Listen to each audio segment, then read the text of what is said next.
Hello and welcome to the Voice of Business podcast. This is the Gwinnett Chamber's monthly radio show and podcast here on Business RadioX. I'm Mike Salmon, and joining us on this special program is the CEO and President of the Gwinnett Chamber of Commerce, Nick Masino. And Nick, as we do this show, we're in the midst of a worldwide viral pandemic, coronavirus, COVID-19. We're doing our social distancing. You are joining me from your office in Gwinnett County. I'm at the Business RadioX studio in Gwinnett County. First and foremost, before we get into business, how are you doing? How is your family doing? Mike, thanks for asking. My family's great. My daughter, who's a sophomore in college, is at home doing online class. My son, who's dual enrolled as a senior at North Gwinnett, is working from home. He's at GGC, dual enrolled. Still no word if he's going to have a prom or walk for graduation. I feel really bad for him and all the other seniors. And then I've got a 15-year-old who's a sophomore at North Gwinnett, and she is desperately missing all of her friends and the rest of her track season. But we're doing okay. I am here at the Gwinnett Chamber. We have, as you might know, the largest chamber building in North America, but it's for all intents and purposes empty. 1818 Club is closed. Frankie's is only open for takeout in the evening. And so I could do a lot of social distancing here, more than I could do at home, because there's only a few of us here scattered throughout the building doing some essential duties. But we're good. Thank you for asking. Well, and I know the Gwinnett Chamber is open for business, and we're going to talk about that. But before that, let's talk about a personal story, because you actually were near the epicenter of where a lot of this is happening. You were in Italy just when this thing was starting to break out worldwide. Talk about that experience. Thank you. Yeah, absolutely. So my son, Vincent, again, senior at North Gwinnett, but he's at GGC full time. So he was on GGC spring break, and we planned a great trip. I did the same trip with my daughter last year. We flew into Milan, went to the Italian Alps, and then we went skiing in Switzerland, and then went back to Milan. So I was going to do the same trip with my daughter, with my son this year. And things were starting to kind of hit the fan in Milan. It looked like all of it was happening in the suburban southern part of Milan. Well, the airport I was flying into was in northern Milan, and then we were going to drive up to the Italian Alps. Well, for extra precaution, my son wore a mask the entire flight. When we got off the plane, I wore a mask. We both wore gloves. We were trying to stay away from people. And it was so interesting. We go through customs, we go to get our luggage, we go get our rental. We only see two other people in the Milan airport, which the whole world at that point, they were looking at China, Iran, and then Italy. And really, it was just Milan. And we were the only two people one of four people in the airport doing anything protective. It just was shocking to me. There was no signs, there was no anything. And we got to our rental car and we totally swabbed it and disinfected it. And we took off and went up to the Italian Alps. We hiked in the mountains, slept overnight, and then hiked back out and went to Switzerland. The plan was ski for 3 days, and then we were going to go back to Milan. Obviously, things every day we were in Switzerland, the death toll and the infection tolls were doubling every day, or more than doubling. So we never went back. We actually went north. We went to Zurich, and then we went to Munich. And at the end of the trip, we changed our flights to fly out of Munich. And it was so interesting to me, everything that was happening in Europe and in Italy at the time. This is when it was, on everybody's newscast. It was the top story, what was happening in Italy. They didn't even ask me as I was departing if I had been in Italy. They said, have you been in the last 14 days, China or Iran? And didn't even, there was thousands and thousands of cases, which is really sad, because now fast forward 30 days, we have out surpassed Italy now. And it's really sad. But my son and I never had any symptoms, but when we arrived at home, we put on masks, got in the car with my wife, drove home. We went straight to the basement, and we voluntarily self-quarantined ourselves for 8 additional days, which totaled for 14 days since we had been in Italy. And that was a really interesting experience. I don't have that much in common with an 18-year-old senior in high school anymore, except we both played a lot of Fortnite. Yeah. Well, we are glad that you're back and you're safe. Now you're back in the role, you're back home, you're working, and the Gwinnett Chamber, you never closed your doors. In fact, you guys have ramped things up a little bit. Talk about how this has affected the Gwinnett Chamber of Commerce and how you guys are doing business these days. Yeah, thank you. So Mike, day one, I got back into the office, and we got the leadership team together, and I really just asked them two questions. Why do people join the Gwinnett Chamber? And we came up with the top two answers. One was for networking and business opportunities, and the second one is learning opportunities. And I said, the second thing was, okay, if that's why those are the top reasons, what can we do in this virtual situation? And how can we lean into our membership, lean into the community, and provide services remotely or virtually? And what we've done since then is by literally Tuesday morning, we were doing our Gwinnett YP monthly learning opportunity online. We have a GGC professor that we work with for the content, and the whole class was online. By that Thursday and Friday, we replaced our morning networking opportunities with digital dialogues. And we actually did 4 programs on Thursday morning back to back, and then 4 on Friday. Since then, we moved to a format that we're daily between 9 and 10 with networking opportunities. And these were the same programs which were previously the Gwinnett Working and the Business Before Hours, but now it's an online virtual content. And it's interesting to me, and I'll pause for a moment and let you ask a question, but it is interesting to me because I've jumped on a couple of these, how many people that had never been to those events in person, but now are at home and they want human interaction, and they're jumping on these networking opportunities.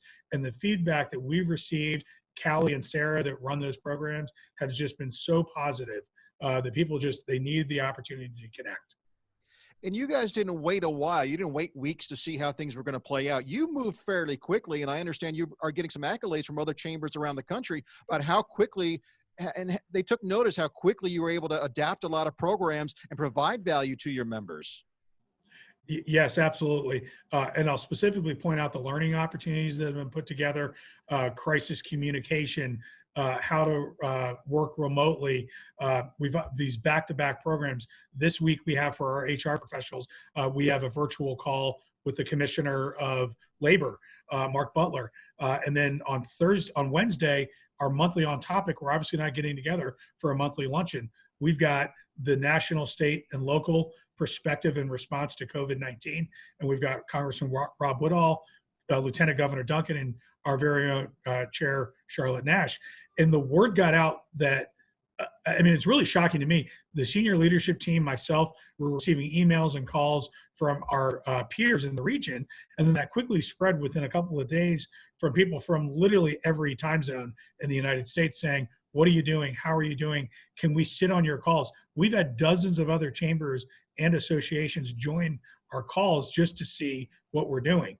And that was never our intent, but our intent is always to be a regional leader. We are the largest suburban chamber in the United States. And I think people are looking at us, and sometimes we forget. We were super focused on our membership in the Gwinnett community. And that was all prior to the stay-at-home order and the shelter-in-place order by the governor, because everything we had worked on to that point changed, and that became our new response. And I could talk about that as well. But we're really proud and honored that people looked at us, and it's always flattering to be emulated. Well, you moved quickly, and you're doing a lot of online webinars, things like that. I've sat in on a couple, and our team at Business RadioX, we've sat in on a couple, whether they're about sales, how to survive during this pandemic. So many different topics, but a lot, of course, relating to what's going on in the world today. And we've never had anything in our lifetime, Nick, quite like this. We've, of course, had the housing crisis years ago, the banking industry crisis, but those were just selected verticals. This is affecting every single member that you guys touch. Every chamber member, small, large, in the middle, is affected by this crisis, and you're serving them all right now. Absolutely. In response to, I'll share specifically to that, the stay-at-home order and the shelter-in-place order, our resource page at the GwinnettChamber.org website is fully robust, and that is obviously open to anybody. But at 4:30 on Friday, 2 weeks ago, when the county announced their order that was to start that midnight on Friday, we opened up a 24-hour call center. And that call center, if you just simply call the chamber's main number, which is 770-232-3000. That will ring to a Gwinnett Chamber employee that is working remotely. And then at 5 o'clock in the weeknights, and then over the weekend, it actually rolls to my mobile. And we've been answering calls 24 hours a day for now over 8 straight days. And I've gotten calls at 10:30 at night, and the worst one was 1:45 in the evening, and I jumped out of bed because I was asleep, and I answered the phone, and then the person hung up. I think they thought it was just a recording, but I wish I was able to help them. But I've received probably 4 or 5 calls after 10 o'clock at night, and we're happy to help and answer their questions. There's a lot of fear and anxiety, but we're there for them, and it doesn't matter if you're a Gwinnett Chamber member. We received probably dozens of calls from businesses outside of Gwinnett, curious what it meant for their employees that live in Gwinnett, that travel outside of Gwinnett to work. And so we're there not just for Gwinnetians, but for anybody that's affected by this that we can help. We're talking with Nick Masino, the president and CEO of the Gwinnett Chamber of Commerce. I do apologize for calling you at 1:45 in the morning, Nick. I'll try not to do that again. But people look to you, they look to the Gwinnett Chamber for leadership and guidance. Did the thought of you closing your doors and just shutting down ever cross your mind? Just not even working remotely? Just exactly. Oh, heck no. Some people have actually shut their doors. No, well, we simply can't. We have thousands of chamber members representing tens of thousands of employees. I don't know that we've ever been more essential than we are today. And we are the voice of business, but also because we were there from that Friday with the shelter in place order. And when the city of Atlanta did their order about 4 days before Gwinnett, we started receiving calls from members then saying, I do work in Atlanta, I need to make deliveries. Can you help us? We're allowed to do it. And that really gave us a primer on what was to come when Gwinnett did their shelter in place order in the cities, all 16 cities. And so it was never even discussed. It was never suggested by anyone. We were totally fine. We immediately let all of our employees with children, middle school or younger, to work at home based on what was happening with preschool and daycares, elementary and middle school. And then because of the increased fear and anxiety, we basically let anybody that wanted to work from home. And I think we've all become experts now in Zoom and Microsoft Teams and all these other great tools. And it'll be really interesting how we respond when this COVID crisis is over. Do we all go back to work? Or is it possible we have begun solving the traffic congestion problem in Metro Atlanta? Because I can tell you, as I drive around, there's nobody on the roads. And so maybe we all adjust, and maybe we don't all need to work from in the office. And so we'll see. But the short answer is no, it was never a consideration. Our members need us now more than ever. Yeah. Maybe there's going to be a new normal when we get back to business as usual, if you will. There are a lot of business people out there that are concerned. They're worried. This crisis is far from over. They say it's going to peak somewhere in late April, and then maybe it'll start, the curve will start flattening after late April. As I said earlier, people look to the chamber for leadership. They look to you, Nick. You're well respected in the business community. What message would you want to give to the business leader out there, maybe particularly the small business owner who's right now, for lack of a better term, freaking out because they're not sure what's going to happen. They're unsure about the future. We don't know how long this is going to be. What message do you want to share with that business owner out there?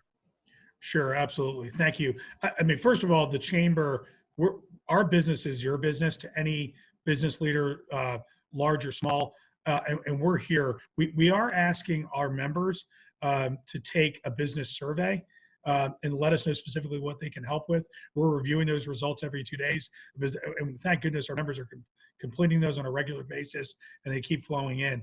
But there is just a tremendous amount of resources at gwinnettchamber.org, and that's for everybody. For our members, we have a tremendous amount of online virtual events and programs, learning opportunities, networking opportunities. Those are there for them. But I want to refer to the resource page, which is a one click away from the homepage at gwinnettchamber.org. And there is a tremendous amount of information out there from the federal stimulus packages. And there's a lot in the CARES Act, from the EIDL loan program to the PPP program, which is the payment assistance for payroll. And I would do a disservice to try to explain it all, but there's a lot of resources, a lot of links there.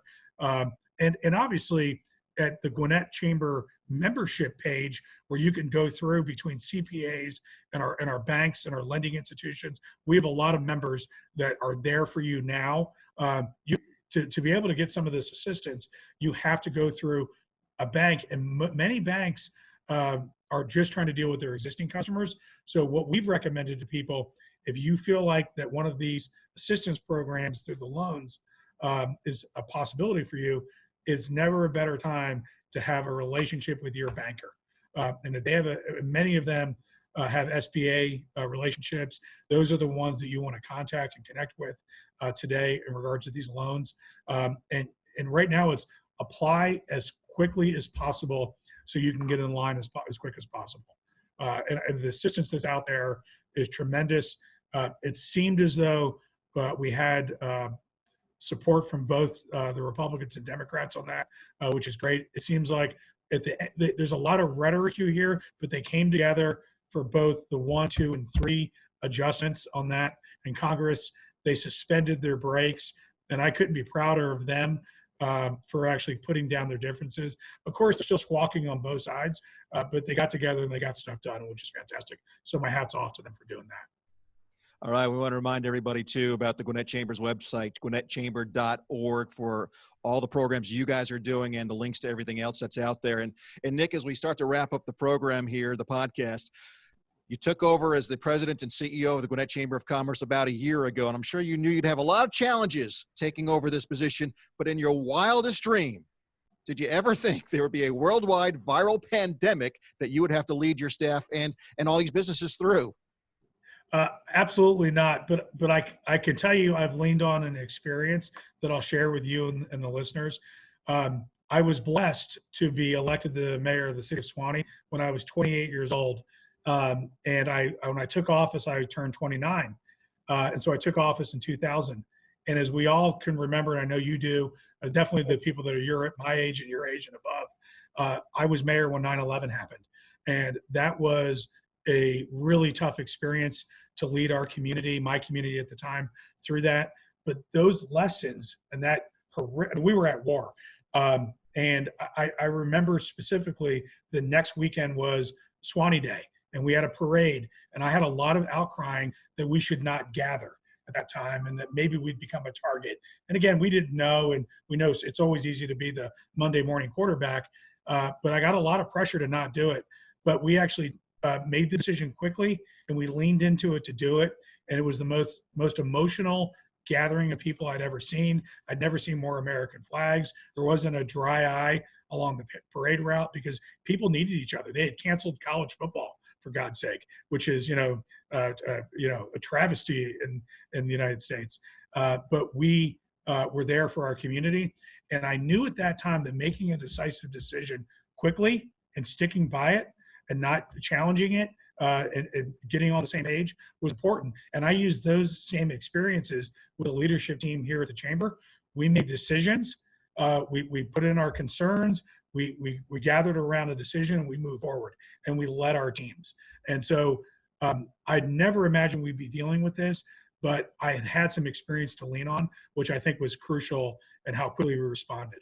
And I have to tell you, hats off to Alicia and Callie and Megan and Ken Rutherford, the marketing team, Andrew and Adam, Patricia, our accounting guru. They've all just been incredible.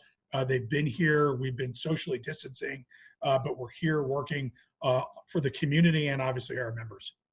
Yeah, I remember 9/11 well as well, Nick, and I remember the surge in patriotism and the American flag flying everywhere after 9/11 happened, and hopefully we'll learn some great lessons and something will bring us together as well when this is all done. Maybe we realize how much we need each other more than ever after going through this together because everybody is involved in this.